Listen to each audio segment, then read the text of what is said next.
तो hello guys, कैसे आप सुनो। मैं आपके लिए एक्सप्लेन करने वाला हूँ विक्टोरिया वर्ड एंड स्वॉर्ड का पार्ट 1। तो चलिए स्टार्ट करते हैं। तो हम सबसे पहले देखते हैं कि एक दुनिया होता है जहाँ पर सारे लोग मैजिक यूज कर सकते हैं, लेकिन वहाँ पर हमारा मेन कैरेक्टर जो है जिसका नाम वेल है वो मैजिक को यूज नहीं कर सकता।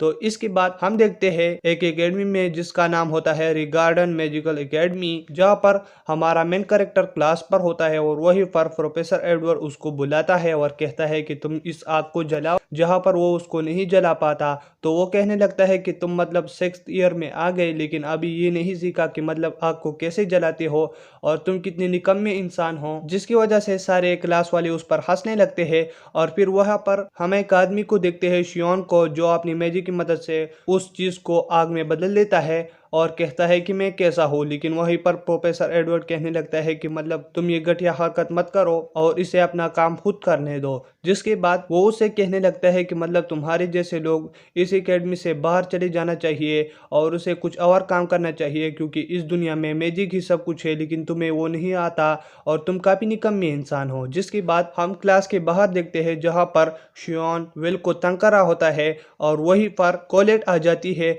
और कहती है कि तुम इसे तंग मत करो शियोन, और ये एक अच्छा आदमी है और ये तुम क्या कर रहे हो और तुम्हें बताओ कि तुम कैसे घटिया आदमी हो। तो इसके बाद वो वहीं से जाने लगता है और विल से कहने लगता है कि मतलब तुम्हें सच में इस एकेडमी को छोड़कर जाना चाहिए। और इसके बाद कोलेट विल से कहने लगता है कि तुम्हें इन सब की बातें नहीं सुननी चाहिए और जब ये कुछ तुमको बोलते हैं तो तुम्हें इसे चुप करवाना चाहिए। तो इसके बाद वो कहने लगता है कि मुझे इसकी ज़रूरत नहीं, क्योंकि हमारे पास एक क्यूट गर्ल है यानी तुम, जिसकी वजह से वो बहुत ज़्यादा शर्मा जाती है और कहने लगती है कि मतलब ये तुम कैसे बातें कर रहे हो, ये बातें मत करो। और इसके बाद वो कहने लगती है कि मुझे खुद को शांत करना होगा, मुझे खुद को शांत करना होगा और उसको कहना होगा कि तुम ये बातें मत करो। और इसके बाद वो उसे कहने लगता है कि तुम ऐसी बातें मत करो। तो वो कहने लगता है कि मुझे बचपन से लड़कियों की रिस्पेक्ट सिखाया है, तो इसकी वजह से मैं तुम्हारे साथ ऐसे बातें कर रहा हूँ। और इसके बाद वो आसमान की तरफ देखता है और कहता है कि ये आसमान कितना प्यारा है। तो वो कहने लगते हैं हाँ, और ये सब कुछ 5 ग्रेटेस्ट विजिट की वजह से हुआ। और फिर हमको फ्लैशबैक की कहानी दिखाई जाती है जहाँ पर सारे लोगों ने आसमान नहीं देखा था, क्योंकि सारे लोग CSTL हॉर्स से डर रहे थे, लेकिन उनके खिलाफ 5 विजिट खड़े हुए, जिसकी वजह से उन 5 विजिट ने उनको आसमान में कैद कर दिया और वहीं पर सारे लोग बहुत ज्यादा खुश हुए। और फिर उसके बाद उन 5 विजिट को मैजिया वेंडर का टाइटल दिया और अब सारे लोग उसको पाने के लिए, उस टाइटल को पाने के लिए कोशिश कर रहे हैं। और फिर इसके बाद कोलेट विल से कहने लगता है कि वो लोग हमको ऊपर से देख रहे होंगे। तो वो कहता है हाँ। और इसके बाद हम उसके फ्लैशबैक की कहानी को देखते हैं जहाँ पर उसके पास एक दोस्त होती है जिसका नाम एल्फेरिया होता है और वो उससे कह रहा होता है विल से कि मैं कोशिश करूंगा कि मैं टावर के ऊपर तक पहुंचूं, क्योंकि वहां से आसमान खुला दिखता है और वहीं पर चांद और सूरज जो है बहुत नज़दीक होता है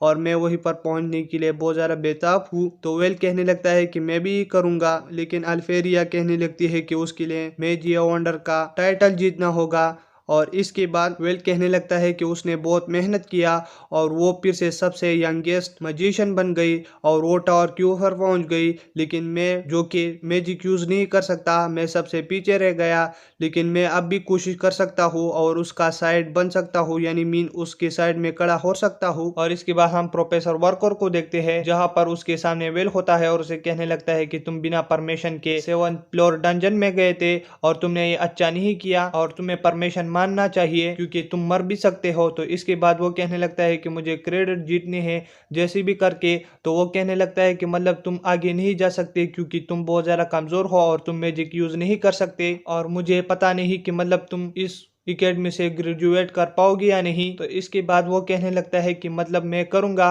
तो इसके बाद वो कहने लगता है कि अगर तुम्हें 12,000 क्रेडिट चाहिए लेकिन तुम स्पेल वर्क को यूज़ नहीं कर सकते, तो इसकी वजह से बाकी तुम्हारे पास 7,200 क्रेडिट बचेंगे, क्योंकि वो तुम्हारे ताकत के बल पर होगा, लेकिन तुम और क्रेडिट नहीं ले सकते कि तुम और मैजिक यूज नहीं कर सकते। तो इसके बाद वो कहने लगता है कि तुम्हारे अगले वीकेंड एग्जाम है जिसके लिए तुम्हें 4 क्रेडिट चाहिए होंगे, लेकिन वो कहने लगता है कि मुझे 4 क्रेडिट कैसे मिलेंगे क्योंकि 2 दिन बचे हैं। तो इसके बाद वो डंजन ढूंढने लगता है, मैं किस वाले डंजन में जाऊँ जिसमें मुझे 4 क्रेडिट मिले। तो इसके बाद वर्कनर कहने लगता है कि मुझे एक डंजन मालूम है, 6th फ्लोर डंजन, जहाँ पर एक मॉन्स्टर है जिसको अभी तक किसी ने नहीं हराया।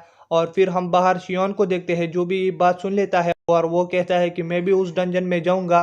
और फिर हम देखते हैं कि विल उस डंजन में गया हुआ होता है और वो अपनी बिल्ली से कह रहा होता है जिसका नाम कीकी होता है कि मतलब तुम पहली बार की तरह नहीं जलोगे और इस बार मैं तुमको बचाऊंगा और तुम अपनी नोज की मदद से मुझे जगह दिखाना कि वो कहाँ पर है वो मॉन्स्टर। तो इसके बाद हम शियोन को देखते हैं जहाँ पर वो अपनी चमचों के साथ उस डंजन में होता है और वो कह रहा होता है कि मतलब हम उस मॉन्स्टर को हरा कर उस बिना मैजिक वाली आदमी की 4 क्रेडिट चुरा लेंगे जिसकी वजह से वो इस एकेडमी से चला जाएगा। और इसके बाद उसका एक चमचा कहने लगता है कि मतलब हमारा यहाँ आना सेफ है क्योंकि हम अकेले आ रहे हैं और इसकी वजह से वो कहने लगता है कि क्या मैं तेज आदमी नहीं हूँ। तो इसके बाद वो कहने लगता है कि मुझे माफ करना तुम तो काफी तेज आदमी हो। और फिर वहीं पर एक मॉन्स्टर आ जाता है जो कि उसका एक आदमी को उड़ा देता है अपने पंच की मदद से। और इसके बाद हम वेल को देखते हैं जो उस पंच का आवाज सुन लेता है जिसके बाद वो उसकी तरफ बढ़ने लगता है और जब वो देखता है तो वो कहता है कि मतलब ये 10 क्रेडिट मॉन्स्टर है और ये तो नीचे वाले डंजन में होता है लेकिन ये यहाँ पर क्या कर रहा है। और इसके बाद वो कहने लगता है कि मतलब इसके साथ तो शियान लड़ रहा है और इसका मैजिक तो इस पर कुछ असर ही नहीं कर रहा और क्या मैं इसकी मदद करूं। और इसके बाद वो अल्फेरी को देख रहा होता है जहाँ पर वो उसे कहने लगती है कि तुम काफी अच्छे आदमी हो और फिर वो उसे एक ग्लास गिफ्ट कर देता है। और इसके बाद वेल कहने लगता है कि मैं इसे लड़ूंगा और फिर वो अपना ग्लास पहन के उसकी तरफ बढ़ने लगता है। और इसके बाद हम एडवर्ड को देखते हैं जो कि प्रोफेसर वर्कर के पास आ जाता है और उसे कहने लगता है कि तुम अपना फेमिलियर एक डंजन में बेच के शियोन और उसके चमचे को बचाओ। तो वो कहने लगता है कि वो कौन सी डंजन में गए हैं। तो वो कहने लगता है 6th फ्लोर डंजन में। इसके बाद वो कहने लगता है कि हमें फिक्र करने की जरूरत नहीं क्योंकि वहां पर वेल है। और फिर वो अपना क्रिस्टल बॉल के अंदर वेल को देखने लगता है जहां पर वो उस मास्टर से लड़ रहा होता है और वो कहता है कि ये बहुत ज्यादा ताकतवर है और मुझे अपना हमला के लिए इंतजार करना होगा। और इसके बाद वो कुछ देर उससे लड़ते उसका एक हाथ काट देता है और इसके बाद आखिर में उस मॉन्स्टर का सर उड़ा देता है और वो शियान से कहने लगता है कि तुम्हें चोट तो नहीं आई। और फिर हम इसके बाद प्रोफेसर वार्नर को देखते हैं जो कि एडवर्ड से कहने लगता है कि तुमने देखा वेल कैसा आदमी है। तो इसके बाद एडवर्ड कहने लगता है कि तुम मुझसे ये कहना चाहते हो कि मतलब बिना मैजिक वाला आदमी मॉन्स्टर को हरा सकता है। और इसके बाद वो गुस्सा होकर वहीं से चला जाता है। तो हम सबसे पहले 5 साल पहले की कहानी को देखते हैं जहाँ पर वेल को सारे लोग बुरा भला कह रहे होते हैं क्योंकि वो मैजिक यूज नहीं कर सकता और वहीं पर वो सारे लोग उसको तंग कर रहे होते हैं। और फिर हम वर्नर को देखते हैं जो कि हेडमास्टर के पास चले जाते हैं वेल के साथ। तो वहीं पर वर्नर उसे कहने लगता है कि मतलब ये मैजिक यूज नहीं कर सकता। तो इसकी बात हेडमास्टर कहने लगती है कि मतलब तलवार में तो ये बहुत ज़्यादा तेज है। तो इसके बाद वो उसे एक चूरी दे देती है और फिर वो अपनी मैजिक से उस पर हमला करने लगती है जिसकी वजह से उसकी सारी मैजिक वेल काट देता है। और वहीं पर वर्नर बहुत ज़्यादा हैरान हो जाता है और इसके बाद वो कहता है कि मतलब ये मैजिक यूज नहीं कर सकता लेकिन ये तलवार में बहुत ज़्यादा तेज है और ये रिगार्डन एकेडमी में एक्सेप्ट हो गया और हम इसे लेते हैं। और इसके बाद हम देखते हैं कि वर्नर वेल की क्लास वाले को स्टडी कर रहा होता है यानी पढ़ा रहा होता है और वहीं पर वो कहने लगता है कि मतलब तुम अपर रैंक कैसे पहुंच सकते हो और टावर के ऊपर कैसे पहुंच सकते हो। तो इसके बाद वो कहने लगता है कि मतलब तुम्हें अपर इंस्टीट्यूट पर जाना होगा और वहीं पर तुम्हें फिर 2 तरह के काम करने हैं। एक तो होता है कि मतलब तुम एक न्यू मैजिक अनलॉक करो तो इसकी वजह से तुम्हें मेगा वंडर बनोगे और दूसरा रास्ता ये है कि तुम 7200 क्रेडिट लो जो कि बहुत ज़्यादा मुश्किल है। तो सारे लोग दूसरा ही रास्ता चुनते हैं 1 न्यू मैजिक अनलॉक करना। और वो कहता है कि मुझे बहुत ज़्यादा फिक्र है कि मतलब तुम अपर इंस्टीट्यूट तक भी पहुंच पाओगे या नहीं। और इसके बाद हम कोलेटा और वेल को देखते हैं जहाँ पर वो एक दूसरे से बात कर रहे होते हैं और वो कहते हैं कि मतलब प्रोफेसर वर्नर जो है बहुत ज़्यादा सख्त नहीं है। तो वेल कहने लगता है कि मतलब बाकी टीचरों से तो बहुत ज़्यादा अच्छा है। और इसके बाद हम शियान और उसके दोस्त को देखते हैं जो कि ये अफवाह फैला रहे होते हैं कि मतलब एविल सेंटिनेंट को इसने हराया होता है। तो शियोन कहने लगता है कि मतलब ये सच नहीं है और वो खुद से ये बातें सोच रहा होता है कि मतलब ये सब कुछ तो वेल ने किया और वो ये कैसे कर सकता है क्योंकि वो तो टैलेंटलेस है। तो इसके बाद वो वेल को देख लेता है और वो गुस्सा होकर उसके पास जाके उसे पकड़ लेता है। तो कोलेट कहने लगती है कि मतलब यहीं से चले जाओ और इसके बाद वो चला जाता है। तो कोलेट वेल से कहने लगते हैं कि मतलब तुम दोनों के बीच में क्या कुछ हुआ था। तो वो कहता है कुछ भी नहीं। तो इसके बाद हम प्रोफेसर एडवर्ड को देखते हैं जो कि हेडमास्टर के पास होता है और उसे कहने लगता है कि मतलब तुम्हें वेल को इस एकेडमी से निकालना चाहिए क्योंकि वो मैजिक यूज नहीं कर सकता। इसके बाद वो कहने लगती है कि वो फाइनल ईयर में है और हम अभी उसे नहीं निकाल सकते। तो इसके बाद वो कहने लगता है कि मतलब वो तो मैजिक यूज नहीं कर सकता, आप क्यों उसे नहीं निकालते। तो इसके बाद हेडमास्टर कहने लगती है कि मतलब वो राइटिंग में और इसके अलावा बाकी सब चीज़ों में बहुत ज़्यादा अच्छा है, और मुझे नहीं लगता कि मतलब हम उसे इस बात से निकाल दें कि वो मैजिक नहीं यूज़ कर सकता। तो इसके बाद वो कहने लगता है कि मतलब तो अब क्या होगा, हम ऐसे आदमी को अपने एकेडमी में रहने देंगे। तो इसके बाद वो कहने लगती है कि अगर तुम उसे टेस्ट करना चाहते हो तो तुम टेस्ट कर सकते हो, और जब तुम जीत गए तो मतलब तुम उसे जो करना चाहो उसके साथ कर सकते हो। तो इसके बाद वो कहने लगता है कि मैं प्रोफेसर वर्कनर की तरह सॉफ्ट नहीं हूँ, और मैं उसके साथ जो कुछ भी करूँगा वो मुझे अलाउ करो। तो इसके बाद वो कहने लगती है कि मतलब तुम उसके साथ हर किसी तरीके का टेस्ट ले सकते हो। तो इसके बाद हम वेल और कोलेट को देखते हैं, जहाँ पर कोलेट वेल के लिए एक लॉकर खुलती है और वहीं पर वो उससे बुक निकाल लेते हैं और वो फिर लाइब्रेरी में चले जाते हैं, जहाँ पर कोलेट उसे कहने लगती है कि मतलब ये तो तुमने पहले पढ़ा था और ये तुम दोबारा पढ़ रहे हो। तो वो कहने लगता है कि मुझे बहुत मेहनत करना होगा, क्योंकि एक भी स्पिल क्रेडिट में मिस करूँ तो इसकी वजह से मैं पीछे रख सकता हूँ, और मुझे अपर इंस्टीट्यूट के लिए मेहनत करना होगा और मुझे एडवर्ब्स की तरह बनना होगा। और फिर वहीं पर प्रोफेसर एडवर्ड आ जाते हैं और वो वेल से कहने लगते हैं कि तुम्हें मुझसे अकेले मिलना है एक जगह पर, और फिर वो उसे अपने साथ ले जाता है। और फिर वो स्पिल हॉल में पहुंच जाते हैं, जहां पर वो उसे कहने लगता है कि मतलब तुम हमेशा यहीं पर कमजोर थे और मैं अब तुमको एक टेस्ट देने वाला हूँ कि तुम्हें मुझसे लड़ना होगा। अगर तुमने एक बार भी मुझे टच किया तो मतलब मैं तुम्हें पाइप स्पिल क्रेडिट दूंगा। और इसके बाद वो उस पर अपना मैजिक यूज कर रहा होता है, और फिर हम हेडमास्टर की जगह पर देखते हैं जहाँ पर वर्कनर आ जाता है और हेडमास्टर उससे कहने लगते हैं कि मैं तुझे कुछ बताने वाला हूँ। और फिर वो अपने पीछे एक मैजिक से विल और एडवर्ड को दिखाता है वर्कनर को, और उसे कहने लगता है कि मतलब तुम्हें हमेशा इस कॉपी करता, लेकिन मैंने अब एडवर्ड से कहा कि मतलब तुम इसके साथ जो कर सकते हो कर सकते हो। तो इसके बाद वो कहने लगता है कि मतलब ये तुम क्या कह रहे हो। तो इसके बाद हेडमास्टर कहने लगती है कि मतलब ये एक टेस्ट है, फिकर मत करो। तो वो कहने लगता है कि मतलब अगर तुम्हें सारे प्रोफेसर में चूज करना था तो मतलब तुमने एडवर्ड को ही चूज किया, क्योंकि ये वेल के लिए बहुत ज़्यादा मुश्किल होगा उसे लड़ना, क्योंकि वो बहुत ज़्यादा ताकतवर है। अगर वो टावर के ऊपर पहुंचने के लिए फेल हुआ था, लेकिन वो फिर भी बहुत ज़्यादा ताकतवर है। तो इसके बाद हम देखते हैं कि वेला और एडवर्ड बहुत ज्यादा तेजी से लड़ रहे होते हैं, और फिर वो हमेशा वेल को हरा रहा होता है। और इसके बाद की वहां से चली जाती है, और इसके बाद वेल कहने लगता है कि मैं इसे अगर इसी तरह से लड़ता रहा तो मैं हार जाऊंगा। तो फिर वो कहने लगता है कि मैं क्या करूं। तो फिर वो उस पर जम करके लात मारने लगता है, लेकिन प्रोफेसर एडवर्ड अपना डिफेंस मैजिक यूज कर देता है, जिसकी वजह से वो उस तक नहीं पहुंच पाता। और फिर वो कहने लगता है कि काश मेरे पास मेरी तलवार होती। और फिर हम देखते हैं कि प्रोफेसर एडवर्ड उस पर बहुत सारे मैजिक एक साथ यूज कर रहे होते हैं, जिसकी वजह से वहाँ पर धमाके हो रहा होता है। और फिर हम कीकी को देखते हैं, जहाँ पर वो कोलेट के पास आ जाती है और उसे कहने लगती है कि तुम वेल का लॉकर खोलो। तो फिर वो समझ जाती है कि मतलब क्या हो रहा है। और फिर हम वेल को देखते हैं, जहाँ पर वो बहुत ज़्यादा खराब हुआ होता है, और प्रोफेसर एडवर्ड उसके पास आ जाता है। उसे कहने लगता है कि तुम्हारे जैसे लोग यही के रहने वाले नहीं है, और तुम एडवर्ब्स की बात कर रहे हो। तुम्हें पता है कि वो 10,000 सिपाहियों के साथ कितनी जादूगरों के साथ लड़ रहा था, सिर्फ एक तुम्हारे 10,000 तलवारों के लिए एक चढ़ी ही काफी है। तो इसकी बात वो कहने लगता है कि और तुम जो भी कह रहे हो, लेकिन ये कुछ काम की नहीं है, और मैं टावर के ऊपर पहुंचूंगा ही, क्योंकि मैं एल्फेरी के साथ रहना चाहता हूँ। तो वो कहने लगता है कि तुम्हारी कैसी घटिया ख्वाहिश है, और इस ख्वाहिश के लिए तुम ये सब कुछ कर रहे हो। तो इसके बाद कोलेट वहीं पर विल के लिए तलवार गिरा देती है, और फिर विल उस तलवार को पकड़कर प्रोफेसर एडवर्ड पर हमला करने लगता है। तो फिर इसके बाद प्रोफेसर एडवर्ड उस पर बहुत सारे मैजिक जोड़ा होता है, लेकिन विल उसको आसानी से तोड़कर उसके पास चला जाता है और इसकी स्किन पर एक छोटा सा वार करता है, जिसकी वजह से उसकी पेस से थोड़ा खून बहने लगता है। और फिर वो उसे चले जाता है और कहता है कि मैं तुझे पास करता हूँ। और फिर हेडमास्टर और वर्कर बहुत ज्यादा खुश हो जाते हैं। तो हम सबसे पहले फ्लैशबैक की कहानी को देखते हैं, जहाँ पर एल्फीरिया विल को ग्लासेस देती है और कहती है कि मैं चलती हूँ, तुम अपना ख्याल रखना। और इसके बाद विल कहने लगता है कि मैं तुम्हारे साथ टावर पर आगे चढ़ूंगा, अगर मुझे देर भी लगी लेकिन मैं तुम्हारे साथ सनसेट देखूंगा। और इसके बाद एल्फीरिया रोने लगती है और वो कहती है कि मैं तुम्हारा इंतजार करूंगा, और वहीं पर वर्कनर भी होता है। और इसके बाद हम विल को देखते हैं जो कि अखबार भेज रहा होता है, और वहीं पर उसे एक अखबार गिर जाता है, जिसमें वो देख लेता है कि एक लड़की ने 12 ओरिजिनल स्पिल बनाई है जिसका नाम एल्फीरिया है। और उसमें वो देखता है कि अपर इंस्टीट्यूट वाले ने एकेडमी को एक ऑर्डर प्लेस किया होता है कि मतलब तुम ये काम पूरा कर लो। तो इसके बाद वो देखने की बात सीधे अपने रूम में चला जाता है, जहां पर वो अपने रूममेट से कहने लगता है कि तुम मेरे लिए मैजिक आइटम बनाओ। और इसके बाद वो कहने लगता है कि हमारी क्लासेस का क्या होगा आज। तो वो कहने लगता है कि मुझे एल्फीरिया का काम पहले पूरा करना है, क्योंकि उसको कुछ मैजिक क्रिस्टल की जरूरत है। तो इसके लिए मैं डंजन में जा रहा हूँ, 4th फ्लोर डंजन। तो इसके बाद रूस्टी उसको कुछ मैजिक आइटम देता है और कहता है कि मैंने इसमें कुछ अपग्रेडेशन किया है। और इसके बाद वेल पोर डंजन में चला जाता है, जहां पर वो देख लेता है कि बहुत सारे लोग वहीं पर आए हुए होते हैं एल्पीरिया का टास्क पूरा करने के लिए। तो इसके बाद वो कहता है कि मुझे डंजन में आगे जाना होगा क्योंकि ये लोग यहाँ पर सब चीजों को मार चुके हैं।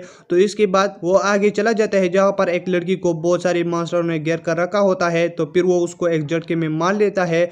और इसके बाद वो लड़की कहने लगती है कि मतलब यहीं पर क्या हुआ, ये कैसे मर गया। और इसके बाद वेल उसको अपना नाम बताता है और फिर वो लड़की भी उसको अपना नाम बताती है कि मेरा नाम आयरिस है। और इसके बाद हम वर्नर को देखते हैं जो कि क्लास में होता है, और वहीं पर वो कहता है कि मतलब अगर तुम किसी मंत्र में अगर कोई शब्द डालो तो मतलब तुम एक नया मैजिक अनलॉक कर सकते हो। तो इसके बाद सारे क्लास वाले कहने लगते हैं कि मतलब क्या ये इतना आसान है जितना ये कह रहा है। और फिर उसके बाद हम वहीं पर एक लड़की को देखते हैं जिसका नाम रोजी होता है, और वो कहने लगता है कि मतलब आज हमने जो अखबार में पढ़ा कि मतलब एलपी ने 12 न्यू मैजिक अनलॉक किया है, तो मतलब क्या ये सच है।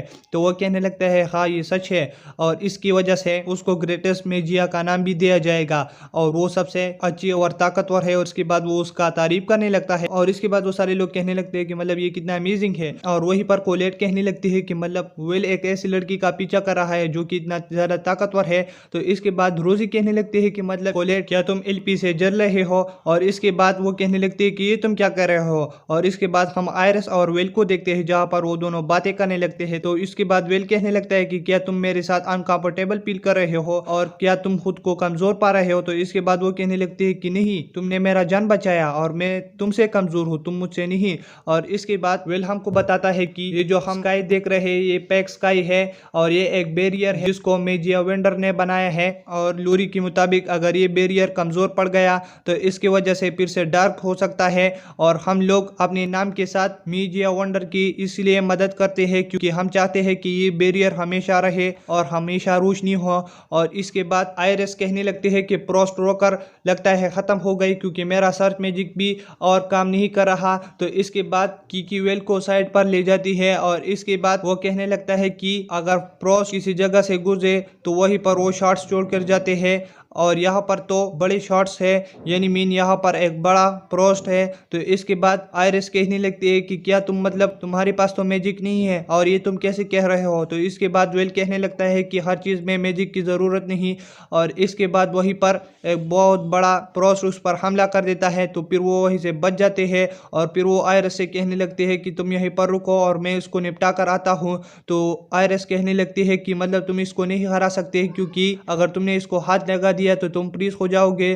तो वेल कहने लगता है कि मैंने बड़े बड़े मसलों को संभाला है और ये तो छोटा मसला है। और इसके बाद आयरिस एक दीवार के पीछे छुप जाती है, और वहीं पर वेल रोस्टी का मैजिक आइटम निकालता है, और फिर वो एक तरह से गायब हो जाता है, जहां पर वो फ्रॉस्ट उसको ना देखते हुए बहुत ज़्यादा कंफ्यूज हो जाता है, और वो इधर उधर हमला करने लगता है। और इसके बाद वेल उसकी तरफ वो चीज फेंक देता है जिसकी वजह से उसके साथ चिपक जाता है, और फिर वेल इधर उधर जंप करते हुए उसको बांध लेता है। और वो कहता है कि फ्रॉस्ट कितनी भी मजबूत हो लेकिन वो फायर से जल्दी मर जाते हैं, और ब्लास्ट है तो बिल्कुल आसानी से। और इसके बाद वो उस रस्सी पर आग लगा देता है जिसकी वजह से वो रस्सी आग में बदलकर फिर से उस बम तक पहुंच जाती है, और फिर वहां पर एक बड़ा धमाका हो जाता है जिसकी वजह से वो मर जाता है। और फिर इसके बाद हम आयरिस को देखते हैं जिसकी पर्सनालिटी बिल्कुल चेंज हो जाती है, और फिर वेल उससे कहने लगता है कि हम चलते हैं, यहाँ पर काम खत्म हुआ। और इसके बाद आयरिस टावर पर चली जाती है, और वो कहती है कि मतलब मैं इन सब लोगों को क्या बताऊं वेल के बारे में। और इसके बाद वो मेजिया वेंडर के पास पहुंच जाता है और कहता है कि मैंने तुम सब लोगों को तो डिस्टर्ब नहीं किया। तो वहीं पर कैरी आउट कहने लगता है कि नहीं नहीं, और तुम अपना बात बताओ, और हम तो सिर्फ बैरियर के बारे में बात कर रहे थे। तो जियो कहने लगता है कि मतलब सेलेस्टियल हमको ऊपर से देख रहे होंगे और वो बैरियर कमजोर होने का वेट कर रहे होंगे। और इसके बाद इलिनोर कहने लगती है कि हमें लाइट मैजिक की बहुत सख्त ज़रूरत है। और इसके बाद जियो कहने लगता है कि वॉचर तुम हमको बताओ कि तुम क्या खबर लाए हो। तो इसके बाद वो कहने लगती है कि मैं आपको एक ऐसे इंसान के बारे में बताने वाला हूँ जिसका नाम वेल है, और वो मैजिक यूज़ नहीं कर सकता लेकिन वो बहुत ज़्यादा ताकतवर है हर लिहाज से। और इसके बाद मैं कहना चाहता हूँ कि आप उसको टावर के अंदर लाए। तो कैरियट और इलेनोर कहने लगते हैं कि नहीं, और वहीं पर जियो कहने लगता है कि ये तो बहुत इंटरेस्टिंग है। तो इसके बाद कैरियट कहने लगता है कि अब कुछ दिन के बाद ग्रेट मेजिया का टेस्ट आने वाला है, अगर वो उसमें पास हो गया तो फिर हम देखेंगे। और इसके बाद वो तीनों चले जाते हैं, और वहीं पर एल्पीरिया सोई हुई होती है। और इसके बाद आयरिस कहने लगती है कि आपने जिस आदमी के बारे में बताया था वो तो काफी इंटरेस्टिंग है। और इसके बाद एल्पीरिया के हाथ में वो कोर आ जाता है जो कि वेल ने हासिल किया था और वो कहने लगते हैं कि वेल मैं तुम्हारा हमेशा इंतजार करती रहूंगी। तो हम सबसे पहले देखते हैं कि हमारा मेन कैरेक्टर वेल हमको बताता है कि मेजिया वंडर बनने के लिए बार क्रेडिट्स पॉइंट्स चाहिए और इसमें अगर तुम 7200 पॉइंट्स भी ले लो तो मतलब तुम पास हो सकते हो। और फिर हम उसके क्लास वाले को देखते हैं जो कि टेस्ट दे रहे होते हैं और वहीं पर शियोन और कोलेट अपनी कॉलम्स को बहुत आसानी से हरा दे देते हैं। और हम उसके क्रेडिट को देखते हैं जो कि शियोन के पास 9000 प्लस पॉइंट्स होते हैं और कोलेट के पास 7000 प्लस क्रेडिट पॉइंट्स होते हैं। और फिर हम वेल को देखते हैं जो कि लोगों की बातों की वजह से अपने कॉलम को नहीं हरा पाता और हार जाता है। और फिर हम उसकी क्लास के टॉप 3 मेंबर्स को देखते हैं। पहले का नाम लियाना होता है जिसके पास 10,000 से ऊपर पॉइंट्स होते हैं और वेलनेल के पास भी 10,000 के ऊपर पॉइंट्स होते हैं। और फिर आखिर में हम जूलियस को देखते हैं जिसके साथ भी 10,000 से ऊपर पॉइंट्स होते हैं। और जूलियस फिर उन दोनों को चैलेंज देता है मेजिया वंडर बनने के लिए और वो दोनों भी एक्सेप्ट कर देते हैं। और फिर हम वेल को देखते हैं जो कि कह रहा होता है कि मतलब हर कोई मेजिया वंडर का सपना देख रहा होता है लेकिन मैं तो ग्रेजुएशन भी नहीं कर पाऊंगा और ये मेरा लास्ट साल है। और फिर हम उसके पॉइंट्स को देखते हैं जो कि तकरीबन 5000 से ऊपर होते हैं और वो कहता है कि मैं ग्रेजुएट कर पाऊंगा या नहीं। और वहीं पर जूलियस आ जाता है और उसे कहता है कि मेरे रास्ते से हट जाओ। और फिर वेल माफी मांगते हुए उसके रास्ते से हट जाता है। और फिर हम कोलेट और वेल को देखते हैं जहाँ पर वो खाना खा रहे होते हैं। तो वहीं पर कोलेट वेल से कहने लगती है कि तुम ग्रेट मैजिक फेस्टिवल में हिस्सा ले सकते हो और वो अभी आ रहा है। तो वेल कहने लगता है कि मैं उसमें हिस्सा नहीं ले सकता। और ग्रैंड मैजिक फेस्टिवल तो वो है जो कि हमारी एकेडमी में 2 साल में एक बार होता है और उसमें तो मैजिशियन को चुना जाता है और मैं तो मैजिक यूज नहीं कर सकता। और तुम्हें पहली बार याद है ना जब मैंने हिस्सा लिया था और मैं कितना शर्मिंदा हुआ था, तो इस बार भी मैं शर्मिंदा हूँगा।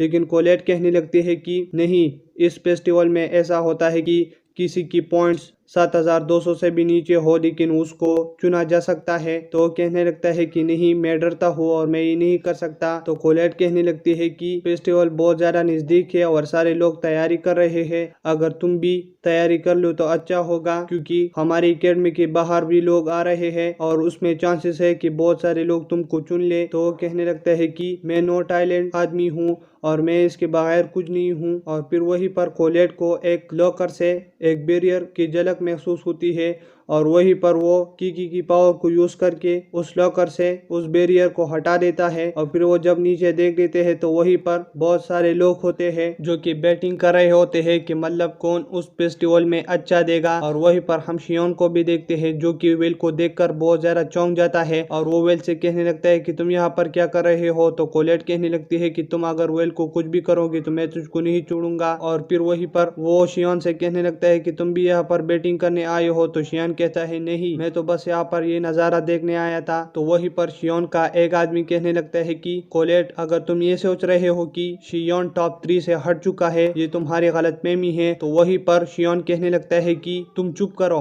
और मैं टॉप 3 से इसलिए हट गया क्योंकि मैं राइटिंग टेस्ट में थोड़ा सा पीछे रह गया था, लेकिन मैंने फिर बहुत ज्यादा कोशिश किया और मैं मैजिक में उनके बराबर हूँ और हम मैजिक वाली दिन देखेंगे कि मतलब कौन जीतेगा। तो फिर हम कोलेट और वेल को क्लासरूम पर देखते हैं जहाँ पर कोलेट वेल से कहने लगता है कि तुम कहाँ जा रहे हो। तो वेल कहने लगता है कि मैं जीनिया के रेस्ट रूम में जा रहा हूँ। और फिर हम जीनिया के रेस्ट रूम में देखते हैं जहाँ पर वेल जीनिया का हाथ बटा रहा होता है और वहीं पर सारे ड्वार्फ्स का पी रहे होते हैं। और फिर वहाँ पर एक ड्वार्फ वेल से कहने लगता है कि मतलब ये तुम्हारे लिए बहुत ज्यादा मुश्किल होगा कि तुम सुबह न्यूज़पेपर बेचते हो और फिर स्कूल चले जाते हो और फिर शाम जीनिया के साथ हाथ बटाते हो। तो वो कहने लगता है कि मेरा स्कॉलरशिप नहीं लगा, इसकी वजह से मैं इतना ज्यादा काम कर रहा हूँ कि मैं अपना फीस जमा करूँ। तो जीनिया कहने लगती है कि जल्दी से काम करो और तुम्हारा दोस्त तुमसे ज्यादा काम कर रहा है। और वहीं पर हम उसके दोस्त रोस्टी को देखते हैं जो कि वेल के साथ हाथ बटा रहा होता है। और फिर हम देखते हैं कि वहाँ पर जूलियस आ जाता है और जूलियस अपने साथियों से कह रहा होता है कि मतलब ये तुमने मुझको कहाँ पर लाया और ये कौन सी जगह है और ये तो ड्वार्फ्स की जगह है, इतनी सी बेकार जगह में तुमने मुझको लाया। और फिर वहाँ पर सारे लोग उसको बहुत ज्यादा गौर से देख रहे होते हैं। तो जूलियस कहने लगता है कि तुम मेरी तरफ ऐसे क्यों देख रहे हो और तुम्हें तो हमारा शुक्रिया अदा करना चाहिए क्योंकि तुम दूसरी दुनिया से यहाँ पर भाग कर आए हो और हमने तुमको जगह दी है। और फिर वेल हमको बताता है कि सेलेस्टियल ने ड्वार्फ्स की सारी जगह को तबाह किया था, तो इसकी वजह से ड्वार्फ यहीं पर आ गए, तो यहाँ पर इनकी कोई भी इज्जत नहीं होती। और फिर वेल का दोस्त रोस्टी उनके लिए कुछ खाना ले जाता है। तो वो सारे लोग रूस्टिया और उस कहानी को बुरा भला कह रहे होते हैं। तो वहीं पर वेल आ जाता है और कहता है कि तुम अपनी अल्फाज वापस लो और इनको बुरा भला मत कहो। तो वहां पर जूलियस की दोस्त वेल के सामने खड़े हो जाते हैं। तो वेल उन दोनों के कॉलर पकड़कर उनको जमीन पर पटक देता है, जिसकी वजह से जूलियस थोड़ा सा गंदा हो जाता है। और फिर जूलियस कहने लगता है कि क्या तुम लड़ना चाहते हो, और फिर वो खड़ा हो जाता है और उस सारी जगह को फ्रीज कर देता है और उसको कहता है कि अब तुम्हारी हेयर नहीं। और फिर वो वेल को एक जगह पर आइस से बांध लेता है और उसके पास चला जाता है और जैसे ही फ्रीज कर रहा होता है लेकिन वेल को कुछ नहीं हो रहा होता, जिसकी वजह से जूलियस थोड़ा सा हैरान हो जाता है और वो कहता है कि मैंने अपना फैसला बदल दिया, मैं अब तुमको यहाँ पर कुछ नहीं कहूंगा और तुम ग्रेट मैजिक फेस्टिवल को ज्वाइन करो और मैं वहीं पर तुमको सबके सामने बेइज्जत करूंगा। अगर तुम वहीं पर जीत गए वेल तो मैं इन सब से माफी मांगूंगा और अगर मैं जीता तो मैं तुम्हें एकेडमी से बाहर निकाल दूंगा। तो हम सबसे पहले देखते हैं कि फेस्टिवल स्टार्ट हो चुका होता है और वहीं पर सारे लोग होते हैं और अपने लिए ही तलाश कर रहे होते हैं यानी स्टूडेंट। और इसके बाद हम देखते हैं कि लिहा अपना टेस्ट दे रही होती है और वो सेकंड बार फर्स्ट आ जाती है। और इसके बाद हेडमास्टर आयरिस से कहने लगती है कि तुम कहाँ जा रहे हो, तो आयरिस कहने लगती है कि मेरा कुछ काम है। और इसके बाद हम शियान और उसके साथियों को देखते हैं जो कि क्रोन रूम के लिए कोलेट को ज्वाइन कर लेती है। तो इसके बाद शियान बहुत ज़्यादा खुश हो जाता है क्योंकि वो कहता है कि कोलेट के सिवा मेरी ज्यादा सख्त जरूरत है और उसका अभी ये पता चला। और फिर वो जैसे ही चेंजिंग रूम में चला जाता है तो वहीं पर वेल भी होता है। तो शियान बहुत ज्यादा गुस्सा हो जाता है और कोलेट से कहने लगता है कि ये यहाँ पर क्या कर रहा है। तो कोलेट कहने लगती है कि इस वाले टेस्ट के लिए बहुत ज्यादा क्रेडिट चाहिए थे तो इसलिए मैंने हमको ज्वाइन के लिए कहा। तो फिर शियोन कहने लगता है कि तुम इस बड़े फेस्टिवल में क्या कर रहे हो नॉट आइलैंड। तो वहीं पर पीछे से जूलियस जा रहा होता है तो वेल उसको देख रहा होता है। तो शियोन कहने लगता है कि ये मुझको इग्नोर कर रहा है फिर से। और फिर वहीं पर हम माइक को देखते हैं जो कि अनाउंसमेंट कर रहा होता है और वो कहता है कि मेरे पास एडवर्ड बेटा है, प्रोफेसर एडवर्ड, जो सबको नापसंद है। तो एडवर्ड कहने लगता है क्या तुम मरना चाहते हो। और फिर इसके बाद वो एल्फ से कहने लगता है कि हम स्टार्ट करते हैं। तो एल्फ अपने कुछ मंत्र पढ़ के ऊपर कुछ बड़े गोले बन जाते हैं और फिर वो एक्टिवेट हो जाते हैं बाहर, जिसमें डिफरेंट जोन बन जाते हैं। तो फिर माइक हमसे कहता है कि अगर कोई भी सारे डिफरेंट जोन पार करे और फिर वो क्रोन को हासिल करे तो वो जीत जाएगा। और फिर हमको प्रोफेसर एडवर्ड बताता है कि इसमें हमको पता चलेगा कि कौन कितना ज़्यादा मेहनत करता है और इसके अलावा वो अपनी टीम के साथ कैसे मैनेज कर पाता है खुद को। और फिर माइक कहने लगता है कि एडवर्ड ने सही कहा और अब सारी टीम मैदान में आ जाए। और वो कहता है कि मतलब एक टीम है जिसमें नॉट आइलैंड है। तो सारे लोग उस पर हंसने लगते हैं वेल पर और फिर वो टेस्ट के लिए तैयार होते हैं। तो वहीं पर प्रोफेसर वर्कनर वेल से कहने लगता है कि सच में तुम ये टेस्ट दे रहे हो। तो वो कहता है कि मैं सच में ये टेस्ट दे रहा हूँ और मेरा चिंता मत करना। और फिर वो टेस्ट के लिए चले जाते हैं जहाँ पर उनके सामने बहुत सारे गोलम्स होते हैं। तो फिर वो कोलेट से हेल्प मांगता है वेल। तो फिर कोलेट अपना मैजिक यूज करके उसके कोलेट में स्ट्रेंथ डाल देता है, जिसकी वजह से वो एक गोलम को पंच करके सारे मर जाते हैं। और वहीं पर शियोन अपनी फ्लैशबैक की कहानी को याद कर रहा होता है कि मतलब कैसे वेल ने मुझको बचाया और उस टाइम में कहना चाहता था कि मैं मर जाऊं लेकिन फिर भी ये आज मुझसे आगे है। और फिर माइक कहने लगता है कि ये क्या हो रहा है और इसने तो एक पंच में ही सब चीजों को खत्म कर दिया। और फिर वो बेडलैंड तक पहुंच जाते हैं जहां पर वेल पर एक चीज पत्थर फेंक देता है लेकिन कोलेट वहीं पर दीवार बना देते हैं, जिसकी वजह से वो बच जाते हैं। वेल फिर से कोलेट से मदद मांगती है जहां पर वो उसके लिए बहुत सारे तलवारें बुला देते हैं और फिर वो एक एक तलवार को यूज करके उन सारी चीजों को तोड़ देता है। और फिर आखिर में एक बच जाता है लेकिन वेल उसको भी तोड़ देता है। और फिर माइक कहने लगता है कि इसने तो बेडलैंड को भी एक झटके में खत्म कर दिया। और वहीं पर सारे लोग बहुत ज्यादा हैरान होते हैं क्योंकि वो कहते हैं कि नॉट आइलैंड ऐसा कैसे कर सकता है। और फिर वहीं पर प्रोफेसर एडवर्ड कहने लगता है कि वेल ने बहुत सारे डंजन को खत्म किया है तो मतलब ये तो इसका बाएं हाथ का खेल है। और फिर हम अदर टीम को देखते हैं जिनको बहुत ज्यादा मुश्किलें आ रहे हैं ये टेस्ट पास करने के लिए। तो वहीं पर माइक कहने लगता है कि मतलब क्या वेल इस बार फर्स्ट आएगा। और वहीं पर जूलियस कहने लगता है कि स्टेडियम से इतना ज़्यादा शोर क्यों आ रहा है। तो उसके दोस्त बताते हैं कि हमारी सर्च के मुताबिक ये वेल की वजह से है। तो वो कहने लगता है कि फिक्र मत करो, मैं उसके सामने आऊँगा और मैं उनको बताऊँगा। और फिर हम वेल की टीम को देखते हैं जहाँ पर सर्कल जोन पर पहुँच जाते हैं जहाँ पर वेल उन सर्कल की भी तोड़ निकाल देता है और उनको भी ख़त्म कर देता है। तो माइक कहने लगता है कि वेल तो बहुत ज़्यादा टैलेंटेड निकला और ये तो बहुत ज़्यादा अमेजिंग है।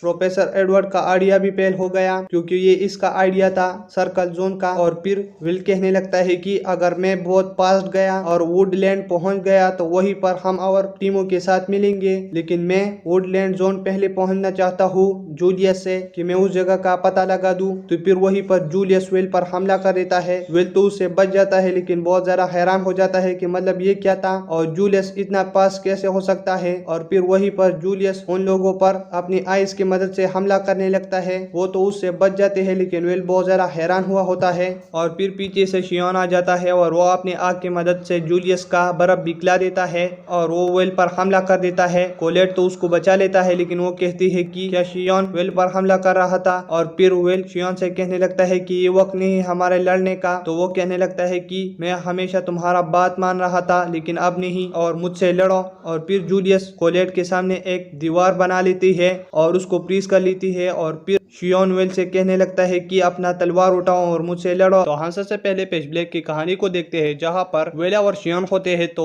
विल को हर कोई नो टैलेंट कह के चढ़ा रहा होता है और वहीं पर शियोन कहने लगता है कि अगर मैं इसका सहारा बन गया और मैं उसको दिलासा दूं तो अच्छा रहेगा। और वो उसके पास चला जाता है जहाँ पर विल उसको कहता है कि मेरे सामने से दूर हो जाओ और वो उसे इग्नोर करने लगता है। तो शियोन कहने लगता है कि ये हमेशा मुझे इग्नोर करता आ रहा है और इसकी वजह से मुझे बहुत गुस्सा आया और आज मैं इससे बदला लेना चाहता हूँ। और वहीं पर शियोन विल पर बहुत सारे हमले कर रहा होता है। तो विल कहने लगता है कि हमारे लड़ने का वक्त नहीं है और मुझे जूलियस से लड़ना है इस वक्त क्योंकि मैंने वादा किया है। तो शियोन कहने लगता है कि मैं क्या तुम्हारे लिए इम्पोर्टेंट नहीं हूँ और तुम मुझे ना चीज समझते हो और तुम्हें मुझसे ज्यादा जूलियस ताकतवर दिखता है। और फिर वो इस पर हमले कर रहा होता है और वहीं पर सारा क्राउड कह रहा होता है कि मतलब शियोन अच्छा काम नहीं कर रहा और ये तो टीममेट लड़ रहे हैं। और वहीं पर माइक कहने लगता है कि ये क्या हो रहा है। तो एडवर्ड हंसने लगता है और वो कहता है कि ये तो गलत है। और फिर वहीं पर हम रोस्टी और आयरस को देखते हैं जहां पर आयरस उसके साथ बैठ जाती है और वो विल के लिए चिल्ला रही होती है। तो रोस्टी कहने लगता है कि मुझे नहीं लगा था कि तुम भी नो टैलेंट को सपोर्ट करोगे। तो वो कहने लगती है कि तुम भी तो नो टैलेंट को सपोर्ट कर रहे हो। तो वो कहने लगता है कि मैं उससे प्यार करता हूँ और वो ही एक आदमी है जो मेरा दोस्त है। और फिर हम कोलेट और जूलियस को देखते हैं जहाँ पर कोलेट जूलियस से भाग रही होती है क्योंकि वो शियोन तक खुद को पहुँचाना चाहती है। और वहीं पर जूलियस का रास्ते का कांटा बन रहा होता है लेकिन कोलेट उससे बच रही होती है। और फिर हम देखते हैं कि जूलियस अपना टेक्निक यूज करके कोलेट को एक ट्रैप में फंसा लेती है और वहीं पर बड़ा धमाका हो जाता है। और इसके बाद माइक कहने लगता है कि हमको हर जगह जूलियस क्यों दिख रहा है। और फिर हम देखते हैं कि जूलियस की क्लोन्स बाकी सारी टीमों को रोक रहे होते हैं। और फिर वो विग्नेल के सामने आ जाता है जूलियस। तो विग्नेल कहने लगता है कि हमने तो चैलेंज किया था मैंने तुमको, तो अब चलो लड़ते हैं। और फिर विग्नेल अपना वाइंड मैजिक यूज करके उसको एक बर्फ में कन्वर्ट करके और कहता है कि जूलियस तुम तो काफी ज्यादा तेज निकले। और फिर इसके बाद हम दो लड़कियों को देखते हैं जहाँ पर एक लड़की कहने लगती है कि मुझे यहाँ से जाना है, लेकिन वो कहने लगती है कि तुम नहीं जा सकती क्योंकि हमें लेडी एलिनोर तक रिपोर्ट पहुंचानी है इस फेस्टिवल का। और फिर हम शियोन के दोस्त को देखते हैं जहाँ पर वो कह रहे होते हैं कि शियोन इस आदमी से बहुत ज्यादा नफरत करता है, लेकिन मतलब इसने तो हद ही कर दी क्योंकि ये फेस्टिवल में ये सब कुछ कर रहा है। और फिर हम शियोन और वेल को देखते हैं जहाँ पर वो लड़ रहे होते हैं। और फिर वहीं पर शियोन एक गार्डियन बुला लेता है जिसकी वजह से वेल कहने लगता है कि मतलब मैं इससे भी लड़ूंगा और अब इससे भी लड़ूंगा, ये क्या चक्कर है और मुझे इस गार्डियन को मारना ही होगा और मुझे इसकी कोर तक पहुंचकर इसको खत्म करके मुझको फिर टाइम मिलेगा कि मैं शियोन से लड़ूं। और फिर स्टेडियम में सारे लोग ये देखकर बहुत ज्यादा हैरान हो जाते हैं कि मतलब शियोन एक गार्डियन को भी बुला सकता है। और वहीं पर एडवर्ड कहने लगता है कि इसने तो स्टूडेंट लेवल को पास किया। फिर वहीं पर लोग कहने लगते हैं कि मतलब ये कौन है। तो वहीं पर एक आदमी कहने लगता है कि ये मास्टर फ्लेम मैजिक का बेटा है और ये काफी तेज है, ये टॉप 3 से नीचे आता है लेकिन फिर भी बहुत ज्यादा तेज है। और फिर शियोन वेल से कहने लगता है कि तुम मुझसे लड़ो और सीरियसली लड़ो क्योंकि तुम हमेशा मुझको इग्नोर कर रहे थे।